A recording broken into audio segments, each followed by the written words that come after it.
Olá, caros irmãos em Cristo, sejam todos muito bem-vindos à nossa Casa de Bezerra, virtualmente aqui em nosso canal na internet. Mais uma vez aqui estamos para falar, sentir, refletir e nos harmonizar com o estudo do Evangelho de Jesus à luz da doutrina espírita. E como sempre fazemos, solicitamos aos nossos amigos espirituais que continuem nos amparando neste singelo trabalho de divulgação e nos fortaleçam para vencer os desafios diários. Vamos nos permitir uma pausa para a reflexão e a harmonização de nossas mentes e corações, sempre voltados para a luz que nos direciona ao bem. E hoje eu quero falar com vocês sobre a tempestade acalmada, que está no Evangelho de Marcos, capítulo 4, versículo 35 a 41. Reforço o convite, assista esse vídeo até ao final. E vamos lembrar que a simplicidade e a sabedoria dos ensinos de Jesus nos conferem um grande aprendizado em todas as épocas da humanidade, sejam aos adeptos, aos estudiosos do Evangelho de Jesus. Estudar o Evangelho do Mestre é uma medida muito importante, já que Jesus nos explica o verdadeiro sentido através de simbolismos, através da sua mensagem cristã, através da reconexão com o nosso Pai Celeste. Sua mensagem foi compartilhada pelos seus discípulos. E no Evangelho de Marcos, especificamente no capítulo 4, nos versículos 35 a 41, nós vamos encontrar o seguinte relato. Disse-lhes naquele dia, ao cair da tarde: passemos para a outra margem. Deixando a multidão, eles o levaram do modo como estava, no barco, e com ele havia outros barcos. Sobreveio então uma tempestade de vento, e as ondas se jogavam para dentro do barco, e o barco já estava se enchendo.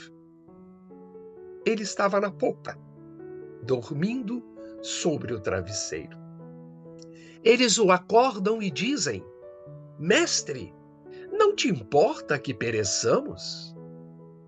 Levantando-se, ele conjurou severamente o vento e disse ao mar: silêncio, quieto.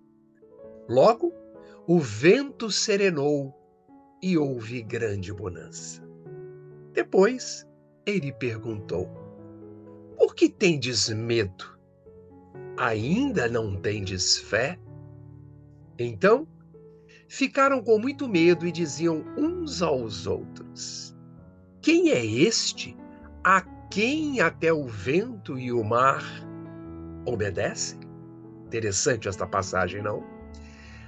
Vale destacar que existem dois fatos dignos de nota no registro do evangelista Marcos. Primeiro, a ocorrência da tempestade durante a travessia do Mar da Galileia, também conhecido como Mar de Tiberíades ou Lago de Genezaré. Segundo, é Jesus fazer cessar totalmente a tempestade, acalmando os ventos fortes que abatiam sobre a embarcação. Mas o que simboliza a tempestade? Sabemos que em a natureza, uma tempestade é um fenômeno violento, que pode vir acompanhado de ventos extremamente fortes, com chuva, com granizo, com relâmpagos, raios e até em alguns locais a neve. E na essência da nossa vida, a tempestade simboliza tempos de lutas, de dores e necessidades.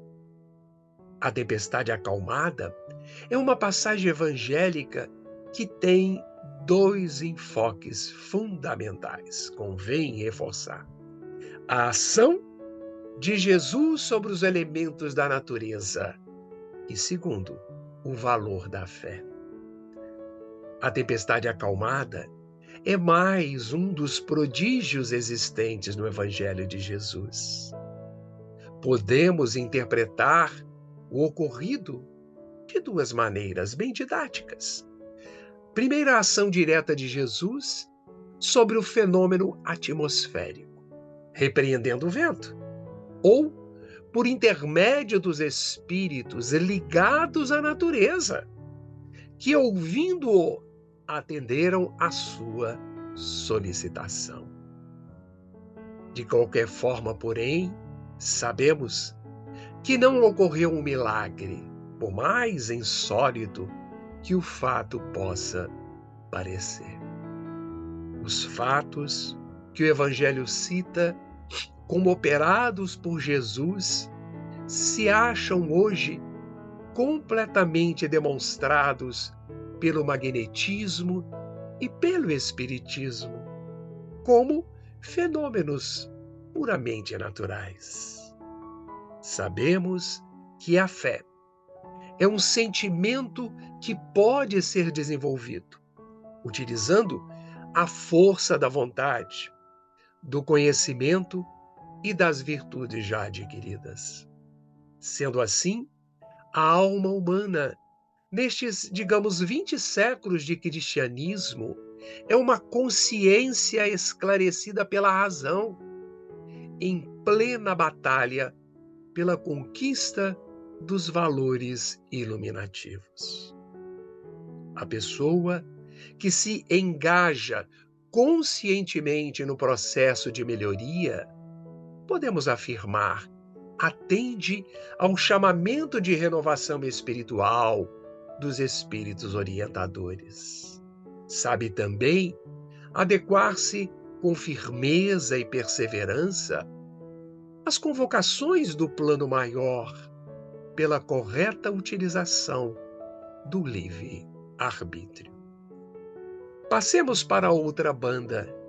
É uma expressão que, além de literalmente significar sair de um lado para outro, indica também a mudança de comportamento sob o amparo do Cristo.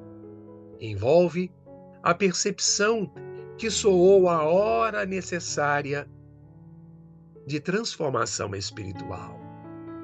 Independente dos desafios que qualquer de um de nós possamos enfrentar, devemos nos sentir amparados por Jesus, que direciona a nossa existência. E a mudança de comportamento, sabemos, exige cuidados, assim como o processo de travessia implica riscos, ainda quando se navega em águas tranquilas. E a vontade imprime, neste sentido, um papel de relevância, permitindo que a criatura opere os mecanismos de progresso de uma forma mais consciente. Dessa forma, é necessário deixar a multidão de erros e equívocos para trás e levar junto de si, no barco, entre aspas, da vida, o próprio Jesus a nos conduzir. Medida que será extremamente útil, sobretudo quando a travessia de um estado evolutivo para outro se revele mais difícil. E sabemos que o período atual por que passa a humanidade terrestre é marcado, melhor dizendo, por uma época de significativa transição moral. Sendo assim, caros irmãos, é de fundamental importância trazermos o Cristo na mente e no coração, a fim de que não venhamos a sucumbir sob o peso dos temporais e das ventanias morais que nos assaltam a existência. Reflitamos sobre isso. É isso que temos para as nossas reflexões neste encontro de hoje. Curta e comente abaixo se você gostou. Envie para mais pessoas, compartilhe esse conhecimento e que possamos agradecer a mais esta oportunidade de estudo e possamos estar juntos na próxima semana, onde continuaremos a falar do Evangelho de Jesus à luz da doutrina espírita. Um abraço fraterno, fique em paz e continue se cuidando.